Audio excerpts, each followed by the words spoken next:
What you're about to see is a compilation of a bunch of videos I found on YouTube to explain to you exactly what SOPA is and why it's so bad. Remember to like this video and leave a comment, and I put the links in the description of all the other videos so that you can like them and leave a comment so that more people can see this, because this is very important. Alright, thank you. Oh, hello! Cheesy way to start off a video, I know, but this video was either going to be me stuffing my mouth with a scarf and trying to talk around it all protesty style, or putting tape on my mouth and just staring at you guys super creepy.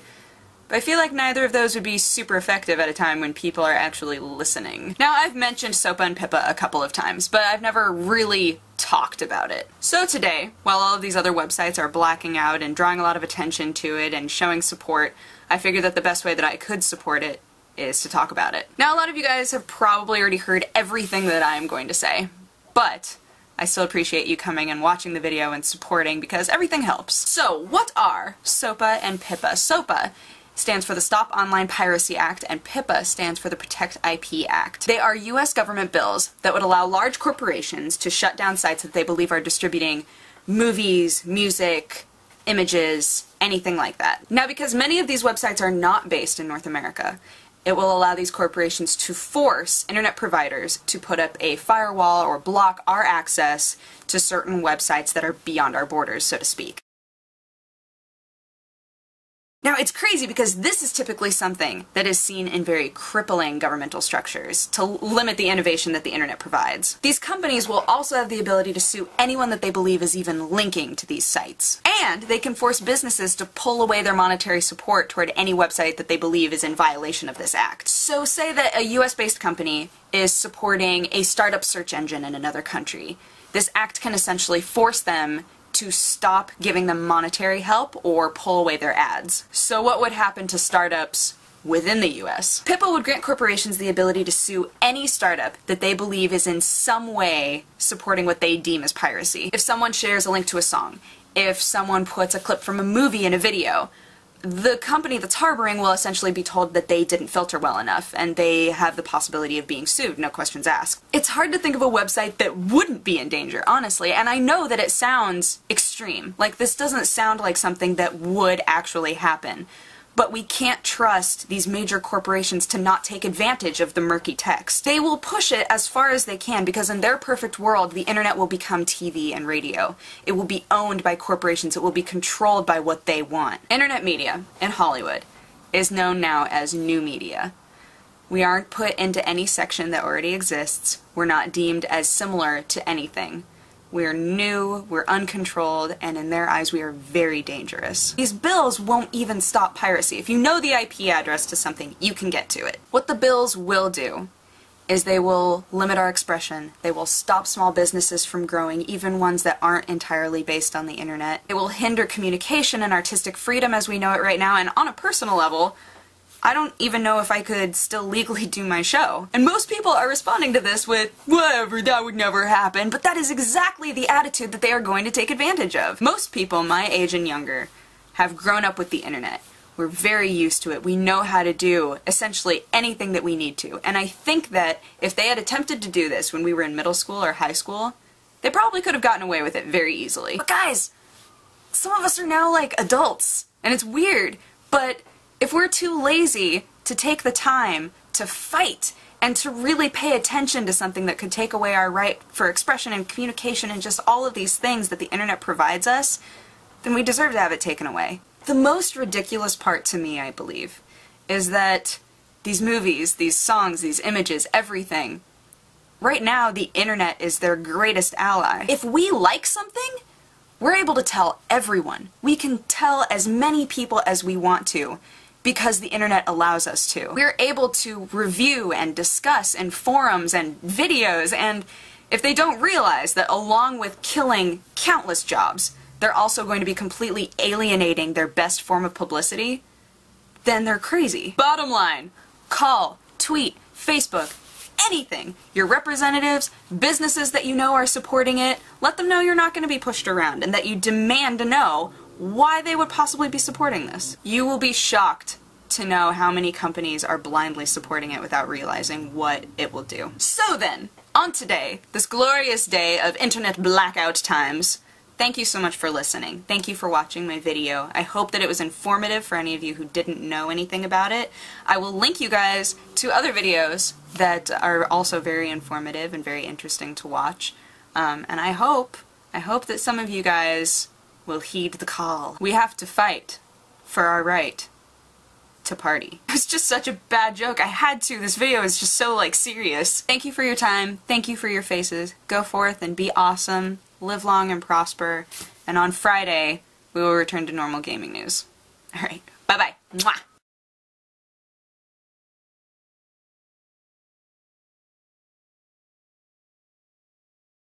My name is Craig Skistinis. I run the gaming website ScrewAttack.com. Hi, my name is Graham. I'm with Loading Ready Run, and I'm a web video producer. My name is James Portnow. I write a show called Extra Credits. My name is Daniel Floyd. I'm the editor and narrator for Extra Credits. My name is Mark Kern, and I'm the CEO of Red 5 Studios. Our ability to bring you original gaming content depends on a free and open internet. Our ability to entertain you depends on a free and open internet. My ability to talk about what more we can do with our medium depends on a free and open internet. My ability to create online games like Firefall depends on a free and open internet. SOPA, the Stop Online Piracy Act, threatens to end all that. We need you. We need you. We need you. We need your help to fight it. The ESA The Entertainment Software Association. The lobbying arm of the video game industry. has thrown its weight behind supporting SOPA. True or not, It's believed that the ESA represents the game industry. And right now, the ESA is supporting SOPA. Alright, so E3, it's like gaming's biggest event, is actually run by the ESA. And in fact, it's their biggest source of revenue. So to attend and cover E3 is to financially support the ESA, which supports SOPA. If they won't withdraw support from SOPA, let's withdraw support from them. Alright, so here's what we're going to do. please ask your favorite gaming site or content creator. Ask your favorite game reviewer, your favorite game journalism site, or YouTube channel, developer or publisher not to attend or cover E3, the ESA's biggest money-making tool, unless they change their stance on the Stop Online Piracy Act. Even more, ask your favorite video game developers or publishers that have pulled their support from SOPA publicly to also pull their monetary support from E3. This is the most effective way that they can show our dissatisfaction with the ESA supporting SOPA. I believe in a free and open internet. I believe in a free and open internet. We believe in a free internet. I believe in a free internet. I believe in a free internet, and I oppose SOPA. And I will not be attending or covering E3 until the ESA changes their stance on SOPA. I will not be attending or covering E3 until the ESA removes their support. I will not be attending or covering E3 until the ESA removes their support. I will not be attending or covering this year's E3 unless the ESA pulls their support from SOPA. I will not be attending E3 until the ESA removes their support from this legislation.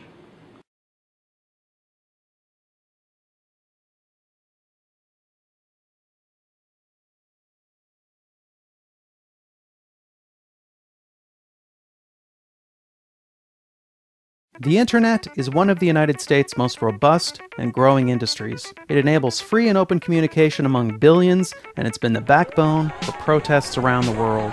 But a new bill proposes we give the power to censor the Internet to the entertainment industry. It's called Protect IP, and here's how it works. Private corporations want the ability to shut down unauthorized sites where people download movies, TV shows, and music. Since most of these sites are outside U.S. jurisdiction, Protect IP uses a couple different tactics within American borders. Firstly, it gives the government the power to make U.S. internet providers block access to infringing domain names. They can also sue US-based search engines, directories, or even blogs and forums to have links to these sites removed. Secondly, Protect IP gives corporations and the government the ability to cut off funds to infringing websites by having US-based advertisers and payment services cancel those accounts. In a nutshell, that's what Protect IP will try to do. But in all likelihood, it'll do something else altogether. For starters, it won't stop downloaders. You'll still be able to access a blocked site just by entering its IP address instead of its name. What Protect IP will do is cripple new startups because it also lets companies sue any site they feel isn't doing their filtering well enough. These lawsuits could easily bankrupt new search engines and social media sites. And Protect IP's wording is ambiguous enough that important social media sites could become targets. Lots of trailblazing websites could look like piracy havens to the wrong judge. Tumblr, SoundCloud, and early YouTube, wherever people express themselves, make art, broadcast news, or organize protests, there's plenty of TV footage, movie clips, and copyrighted music mixed in. And even if you trust the US government not to abuse their new power to censor the net, what about the countries that follow in our path and pass similar laws?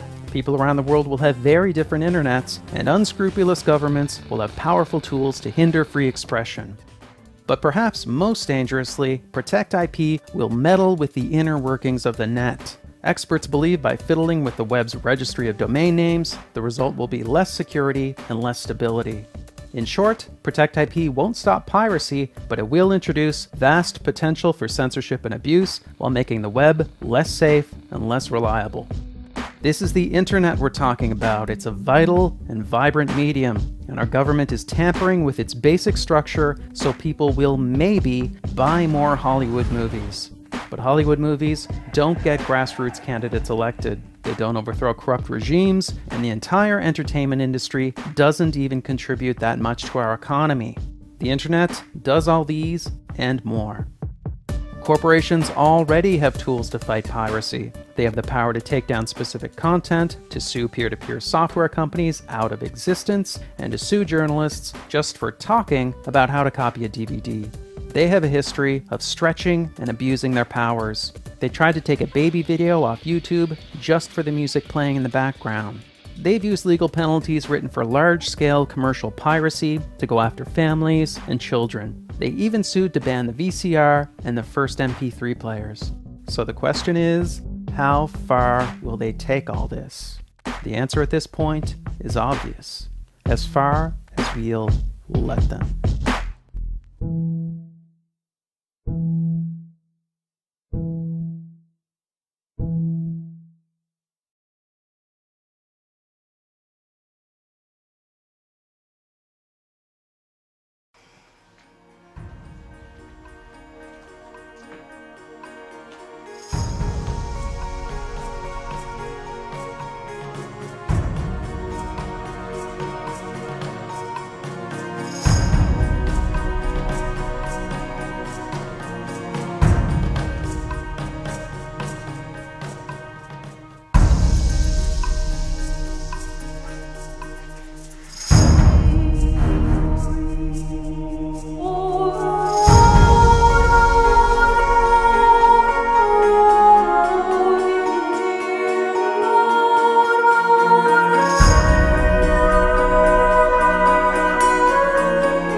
Ladies and gentlemen, my name is TotalBiscuit, and I'm here to talk about something of an important issue. Unfortunately, I really don't like having to do this. This is a gaming channel.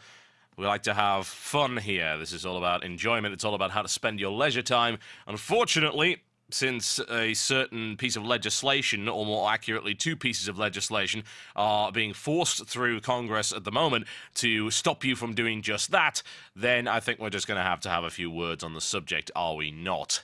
So the subject of today's ridiculous lecture/rant is the SOPA, the S-O-P-A, the Stop Online Piracy Act, and also Protect IP, which we should never forget about, because that little act, which if I recall correctly has the short form PIPA, and stands for Preventing Real Online Threats to Economic Creativity and Theft of Intellectual Property, which I might add is a fairly terrible acronym because it can read in a very bad way. I just like to take out a little bit there. Preventing Real Online Threats to Theft of Intellectual Property. Yeah, we're going to... God, my... America, please stop with the frickin' acronyms. Good God. It's like everything in America has to be marketable. Everything. It's buzzwords. It's frickin' acronyms all over the place. Even in politics. It's a joke. It's distilled down to sound bites and nonsense. Can we please act like grown-ups? This is lawmaking we're talking about, not a frickin' text message conversation. Anyway, so these 2 acts have potentially disastrous consequences for things that we enjoy doing, so that alone should be getting you a little bit riled. Now, to start with, before you say, oh, well, I'm not in America, so this doesn't affect me, yeah, it does. The problem is, a lot of the companies that would be affected by this legislation are in the States. And also, we're talking about a country that has a great deal of control over the internet. So that's something that you might want to consider to be somewhat dangerous. Now, allow me to give you a real world. This is not a speculative example. This is a real world example that happened just a few days back. So, Universal Music has been getting up in a tizzy over Mega Upload. Mega Upload, they brand as a piracy site. On the 29th of November, Mega Upload was unavailable across many countries, including the US, because of a DNS takedown request, and it was branded as a rogue site. The law enforcement authorities got involved in this. So that, if anything, is a bit of an impression of what's to come. However, it doesn't end there, because this is the thing about this bill. It's not just about taking down, quote, rogue sites. It has far more dangerous implications. So, in support of Mega Upload, a bunch of artists, including P. Diddy, Snoop Dogg, Kanye West, produced a song in support of Mega Upload in order to try and raise awareness as to what was going on. YouTube was forced to take that song down when they received a takedown notice from Universal Media Group claiming it violated their copyrights. Now, the scary thing is, it didn't. It didn't violate their copyrights in any way, shape, or form. They did not own any of the content in that video, and yet they blocked it anyway. This is an example of obvious corporate censorship, trying to censor the video because it raises awareness of an issue that they don't want people to get all activist about. Why? Because they prefer that people just sit back and be apathetic about this kind of thing while they take away your rights one at a time. The scariest thing is apparently they didn't even need the rights in order to take it down. They didn't need to have a legitimate copyright infringement claim under the Digital Millennium Copyright Act. In order to remove this video, they claimed that sometime in 2009 they'd made an agreement with YouTube which allowed them to take down stuff they didn't have the right to.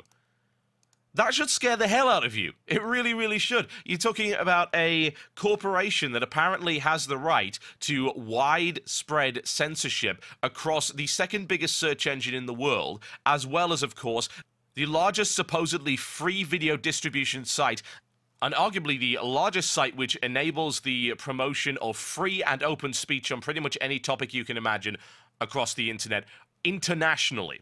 That's something that's really important. Internationally, this site, YouTube, is able to allow a medium of free speech to people in pretty much every country you can imagine. However, the problem with this bill is that it could effectively destroy YouTube and any similar site. Now, why, you might ask? There's a fairly large article, a definitive post on TechDirt that I'm referring to right here by Mike Masnick, and there is a link in the description below this video, along with all of the other references that I have referred to here, that tells you exactly why that is. Basically, SOPA and Protect IP allow the takedowns of site via DNS blocking simply because they could potentially enable copyright infringement.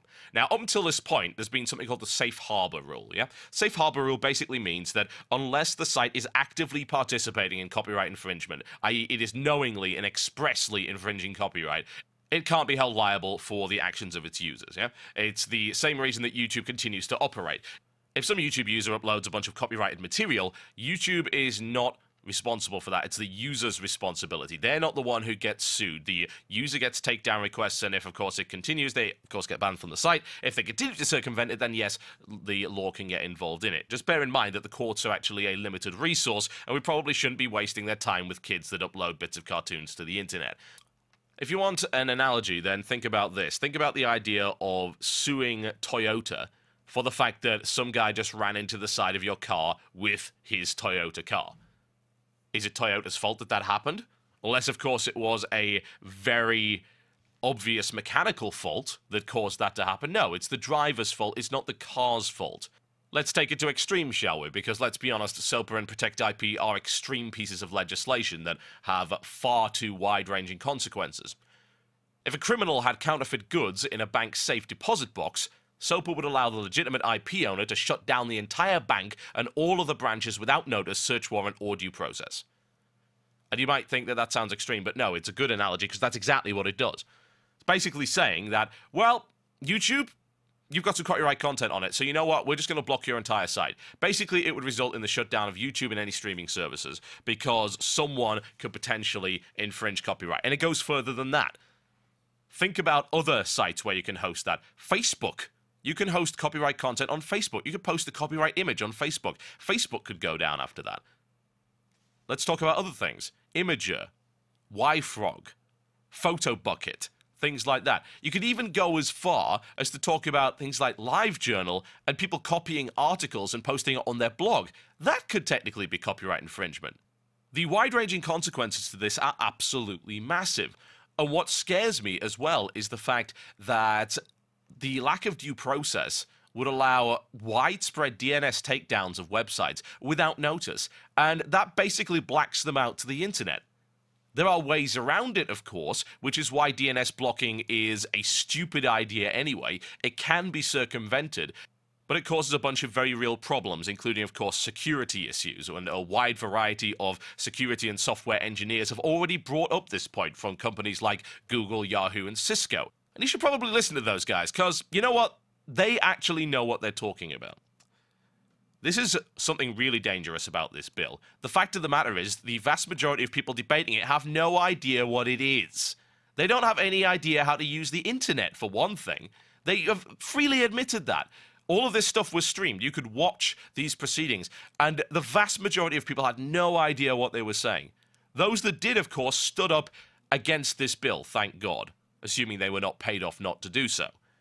But you also had people saying, I don't know what's going on with this, and maybe we should talk to people that do. The problem is that those voices were in the minority, if you can actually believe that. You want to explain to me why we have a bunch of 50 to 70-somethings debating a bill that would affect the internet worldwide, perhaps the greatest technological innovation that we've had for a very, very long time. You want to tell me that these guys who can barely use a keyboard should be debating this and passing legislation of this magnitude? I'm going to go with no. It's like putting toddlers at the controls of a 747, but not just a 747, every 747, 777, Airbus A320, every aircraft in the world. Do you think that's a good idea? No. But that's what's happening here. And that's dangerous. Now let's talk about the motivation for the bill, because you might say, oh, well, it's to help reduce piracy. Yeah, we get it. Piracy's a problem. But here's the thing. Big, sweeping pieces of dangerous legislation are not the way to deal with piracy. As many people have pointed out, including Valve, who are directly affected by piracy, not only in the sense that their games are pirated, but they run the largest digital distribution platform in the world. Their sales are affected by piracy. People who are pirating games are not necessarily buying them on Steam. And the head of that company, Gabe Newell, has said, piracy is a service problem, and the way to defeat piracy is to provide a better service than the pirates. And that's why you've converted a lot of pirates over to Steam. It's the same reason why a lot of music pirates have been converted over to iTunes, Spotify, Last.fm, Grooveshark, Pandora, and Internet Radio. Because there are all sorts of different options available that are a better service than just hunting around for pirate MP3s. It's as simple as that. By the way, I might add that 15 hours ago there was a news article that record labels have joined forces against Grooveshark. big frickin' surprise. This has actually been going on for a very, very long time. A couple of quotes here for you that you might enjoy or perhaps cringe at. Quote from 1982 from the MPAA president Jack Valenti. We are now faced with a new and troubling assault on our fiscal security, on our very economic life, and we are facing it from a thing called the video cassette recorder. That was the rabble-rousing around the VHS in 1982, claiming that this would kill the film industry. It didn't. How about this one in 1982? When the manufacturers hand the public a license to record at home, not only will the songwriter tie a noose around his neck, not only will there be no more records to tape, but the innocent public will be made accessory to the destruction of 4 industries. That was from ASCAP in 1982. Did it happen? No. How about this one? From the wonderful Hillary Rosen of the Organization of Criminals, RIAA, the Recording Industry Association of America, a large lobbyist and protection group for the major labels. It was in 1998. Diamond's product Rio, which was an MP3 player I might add, was destined to undermine the creation of a legitimate digital distribution marketplace. Did it? No. This continues to happen, and it's large companies and corporations trying to protect their dinosaur business model. And why? This is what it really comes down to. Why are they doing all of this stuff? Do you really think it's just about piracy? Do you really think they're stupid enough to believe that this will actually work? No, this is not about piracy. This is about censorship. And you might think, well, that's a wingnut theory. No, think about this for a second. So we're talking about the idea of free speech, and we're talking about the idea of free and independent promotion of products. This is the thing. This is how corporations tend to maintain their dominance. Marketing and a stranglehold on the channels of promotion. An example would be payola on the radio, which was the practice of paying for placement of songs on radio stations, which I might add was made illegal, but it still happened anyway. You ever heard of the phrase, you gotta spend money to make money? That's pretty much what happens when it comes to mass marketing. You bombard every possible channel with your product. And by channel, I'm not just talking about television, I'm talking about multimedia methods. We're talking about YouTube, we're talking about Facebook, all kinds of internet marketing, television, books, magazines, billboards, everything you can imagine. However, over the past few years, new avenues have been created whereby smaller independent companies can promote their products. If we want to give an example really close to home, what the hell do you think WTF actually is? WTF is. It's a simple answer. It's a way for indie companies to actually get people to look at their product, whereas otherwise they might not be able to. It's a small part of what I would now consider to be marketing for indie games. Now, obviously, it's an independent form of marketing. I might hate the game. But here's the thing. It gives indie companies, indie developers, a voice that they might not have otherwise had to, say, a lot of people. I mean, your average WTF video gets a minimum of 100,000 views. 100,000! A few years ago, that would be absolutely unheard of for an indie title. There would be no way of that happening. None. And that's just one of many examples of where independent companies, not only in gaming, but everywhere else, are breaking through as a result of alternative forms of marketing that are not directly controlled by major corporations. That is a good thing for competition, that is a good thing for innovation, consumer variety, consumer fairness and rights, and the industry in general. It makes the industries more vibrant. It makes the industries more creative, more innovative, and of course, forces the larger companies to work a little bit harder. Thinking, hey, you know what? The same run-of-the-mill tripe might just not be good enough for us. Now, what happens if YouTube gets shut down? Who do you think hurts more from that? Do you think that the music industry really cares? They've been fighting against YouTube for ages. Viacom has had a massive lawsuit going on against YouTube for a very long time.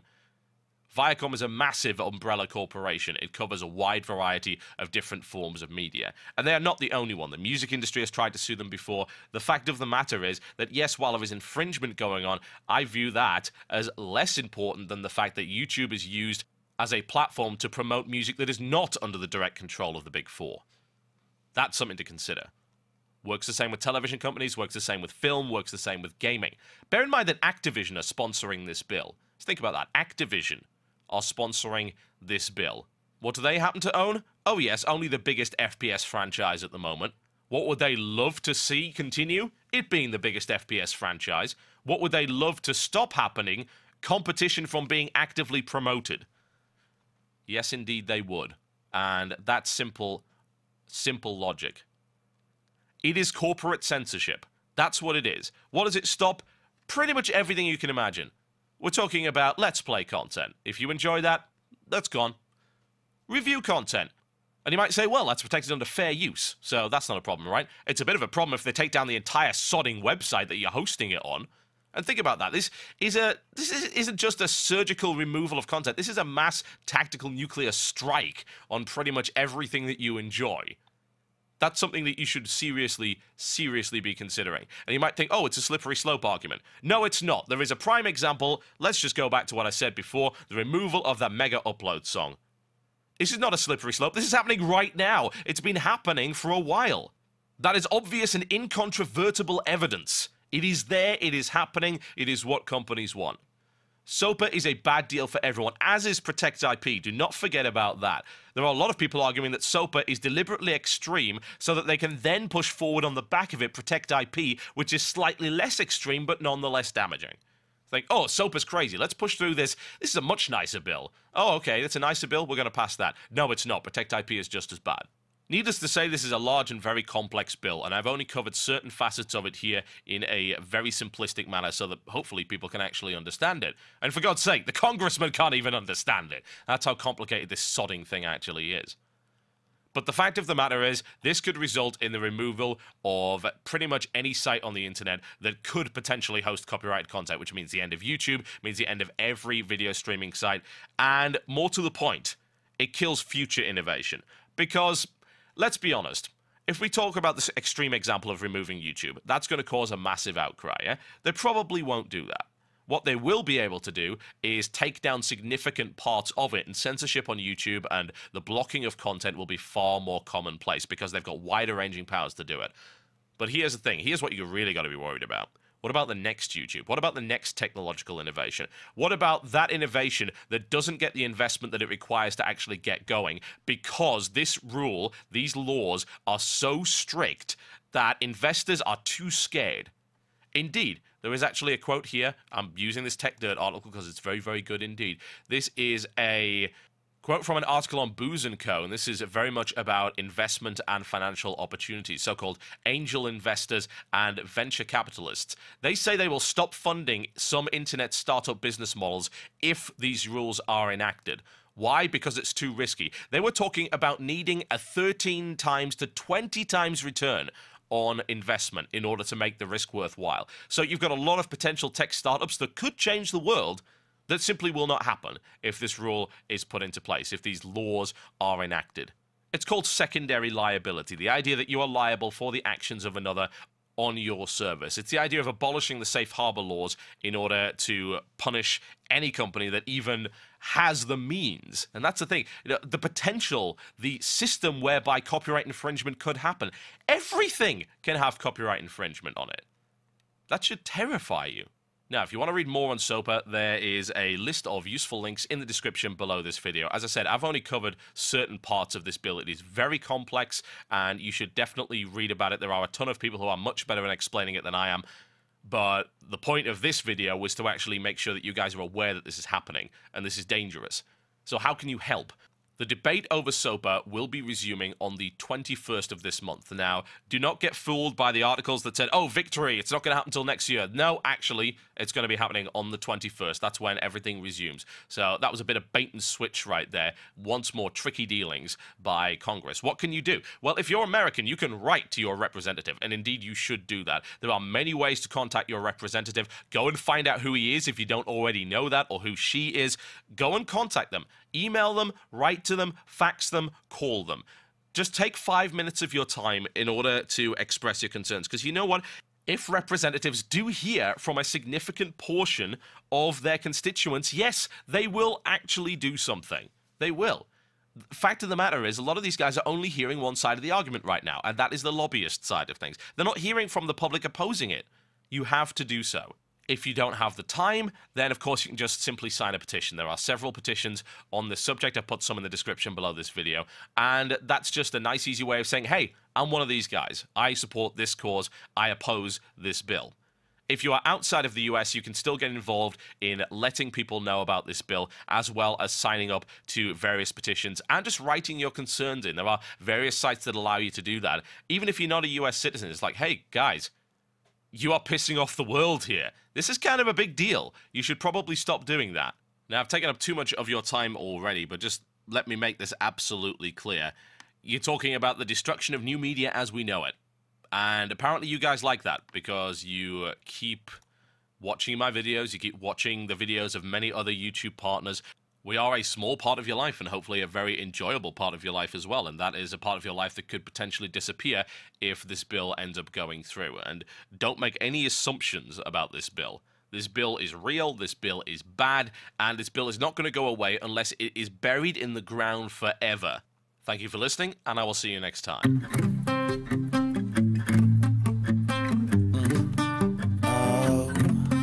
Mega upload, mega upload, load. MEGA, upload to me today. Send me a file. Mega upload, mega upload, load, load. When I gotta send files across the globe, I use mega upload. Mega upload. When I gotta send files across the globe, I use mega upload. Mega upload. I use mega uploads, man. And I like to use mega upload. Yeah, I like mega upload. I like mega upload. I love mega upload. I love mega upload. I love mega upload because it moves fast, just like I like it. MEGA, upload to me today. Send me a file. Mega upload. Mega upload. MEGA, upload to me today. Send me a file. Mega upload.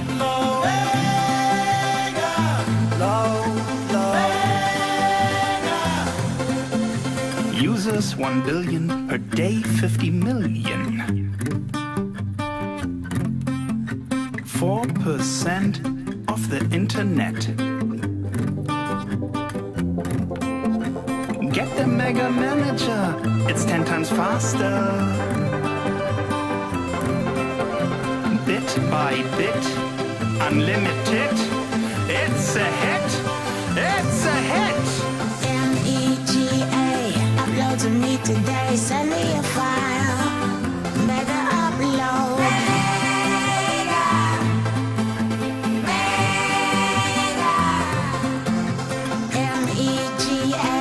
upload to me today, send me a file. Mega upload.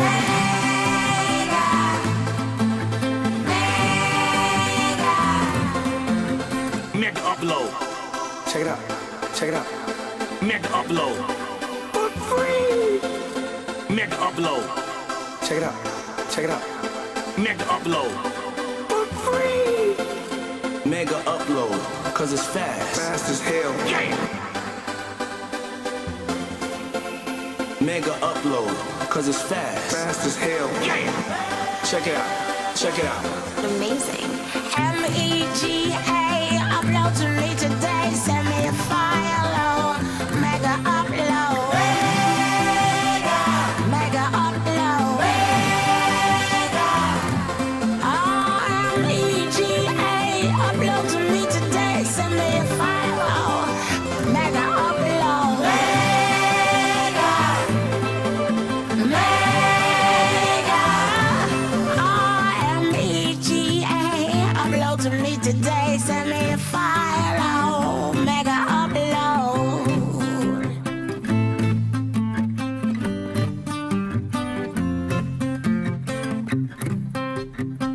Upload to me today.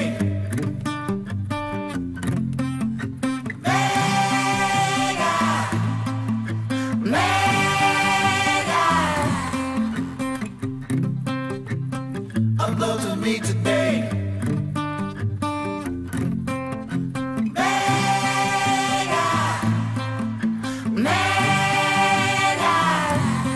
Mega upload. Mega upload. MEGA, mega upload. more.